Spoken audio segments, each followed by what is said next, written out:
Jedi Fallen Order was my favorite Star Wars story in a while. I love it. Go watch my video on it where I gush all about it.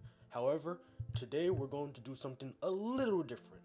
In the last video, I made to mention how Cal wasn't like Starkiller. He wasn't an overpowered Gary Stu that could beat even the strongest Sith Lords of his time. And I repeat, this is only in reference to video game Starkiller, as I have not read the other material he's in. So today, let's just throw it all down. How strong is indeed Cal Kestis?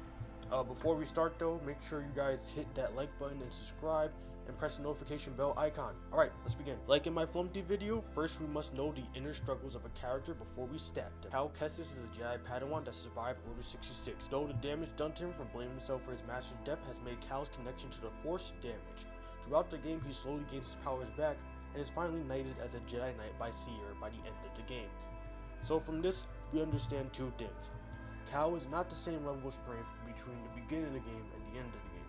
You can also kind of see that just from how he fights the second sister from the beginning versus how he fights the second sister at the end of the game. So that's an interesting tidbit. So now that we know the basics about Cal, we're going to separate this into two areas. Padawan Cal and Jedi Knight Cal. Jedi Padawans aren't as weak as you think. Lots of people seem to have this thing that they're comparable to younglings, but that's not the case. Younglings aren't Padawans, they're younglings. They don't even have an official master to teach them. They're taught in regular classes and stuff. While Jedi Padawans are fully fledged Jedis, but they're still not the Knights yet. While they are far less wise than their masters and in turn the Council, they still can use the powers of the Force to an extent. This is shown to even a Padawan Cal being capable of blocking clone fire. Whoa! Cheap shot, Commander. Focus. And showing superhuman parkour and ability to double jump.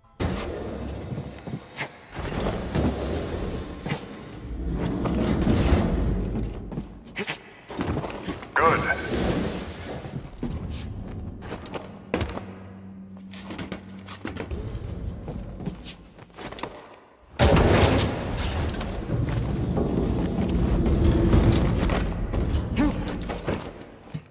Like, have you guys tried to double jump? It's hard to get one jump, but a second in the air? Yeah. The official title of this is a Jedi flip, but like, come on, it's a double jump. Padawans such as Ezra Bridger and Ahsoka Tano, while they can be considered above average for Padawans, do have impressive feats too, such as Ezra moving asteroids alongside Kanan and controlling giant beasts.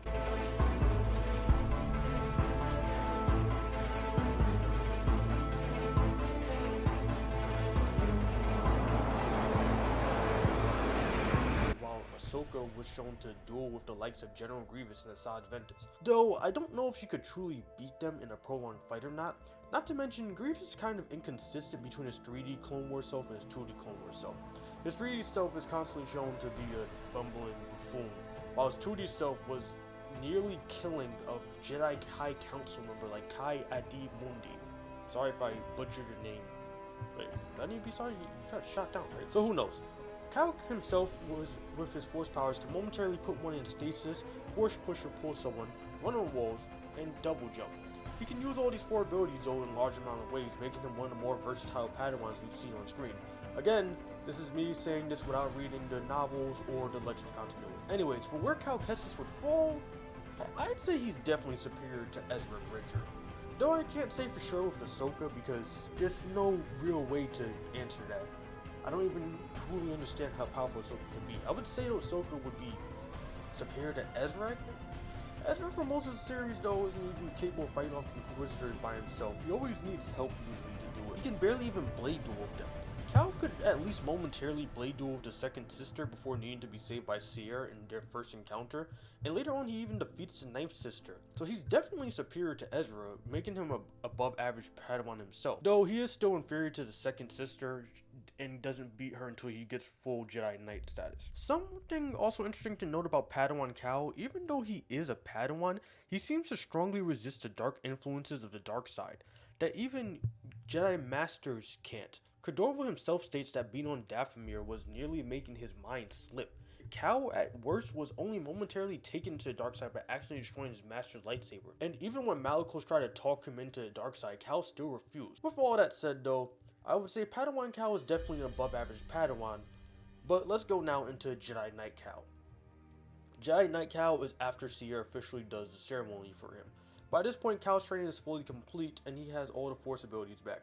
He has the same abilities as his Padawan self, so there's nothing new to talk about here, but now he's even more capable of fighting second sister and defeating her in combat. But if you watch my review on the game, you'll know that victory is short-lived because he gets beaten down by Vader and has to escape. But this fight is interesting because Cal was somewhat able to momentarily blade clash with Vader and somewhat harm him. Now this is mostly thankful to his droid BD-1, but then Sierra comes and creates a shield that momentarily stops Vader clash, and she was able to restrain him for a couple of seconds. And Cal should definitely be somewhat comparable to Sierra by this point. Now don't get me wrong, I'm not saying they're comparable to Vader, but they're capable of at least fighting him for a couple of seconds and getting away with their lives intact.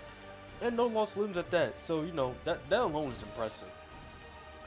There's also something to note about the Force itself. The Force is a mysterious power in the Star Wars universe, and since Cal can use it, let's see just how powerful the Force is. People like Yoda have used it to fight living mountains whose earthquakes can be felt from orbit. This would mean that their earthquakes are like going across the entire Earth itself, or the planet in this case because it's not Earth, but we can assume that it's at least the size of Earth. That alone is definitely above a magnitude of 9.0. And would be around 1.065873307681147 teratons of TNT, or 4.45 times 10 to the 21 joules. Just for reference, the strongest nuclear weapon we have is a Tsar bomb, which has the power of 25 megatons of TNT. So that would be the power of unleashing 42,634 Tsar bombs at once. There's also Vader, who claims to have the power to obliterate a planet, being insignificant to the power of the Force, which makes sense in context when you see just how casually Yoda fought monsters that were as powerful than 42,000 Tsar bombs. There's also his droid buddy though, BD-1. BD-1 makes him a lot more versatile in the fight also because, unlike most other Jedis, Cal can heal himself mid-fight by asking BD-1 for a stim. BD-1 can also hack into opponents, like how he hacked into Darth Vader's armor for momentarily so Cal can get a hit on them. This makes BD-1 a very helpful fighter, and BD-1 can scan out the area for you, give information on the enemies and such. And this is just very helpful for Cal because it allows him to have extra information, ways to hack into droid-based enemies, and even get healed mid-battle. So BD-1 is definitely a most helpful droid and helps him out even more as a Jedi. There's also Cal's fighting style. Cal has the fighting style of Urkai, which is a method of utilizing two lightsabers in combat. This has been used by people like Asajj Ventress, Ahsoka Tano, people like Cyborg General Grievous. I think even Leia Sakura has Jedi. You can also use Darth Maul's variation of lightsabers, allowing him to fight like that too, making him a really versatile Jedi. He can fight one-handed or Darth Maul style, or even use Jarkai. And he can use all of these in a blink of an eye. He can go from one style to Darth Maul style to out of nowhere bringing out two lightsabers. Even as a Padawan, the second sister points out that he has at least some training and is somewhat skilled. So there is definitely that. Now overall though, the problem here is, can we really say that Cal is comparable to the Force stuff I just brought up? Yoda and Vader are some of the strongest Jedis and Siths of their time. Hell, Jedi Fallen Order's database for Vader calls him the strongest Sith in the galaxy. Now, obviously, the database doesn't take into account the existence of Dark Sidious, but Yoda's consistently stated to also be the strongest Jedi. So could we really say that Cal is comparable to this? Well, there's a couple of things to know. Not only was Yoda casually fighting these mountain monsters, and it seems that Obi-Wan had at least some history of them, from what he explained about them. And Obi-Wan, I believe at the time, was still only midway in his training, but that's the most I want to say for this.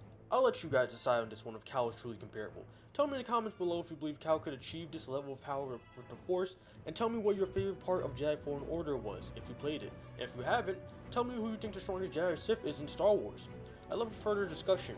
Anyways, if you like this video, attack that subscribe button, attack that like button, support me on Patreon, follow me on Twitch, Twitter, Instagram, and Facebook. I am Dat, and I have given you my attack. See ya!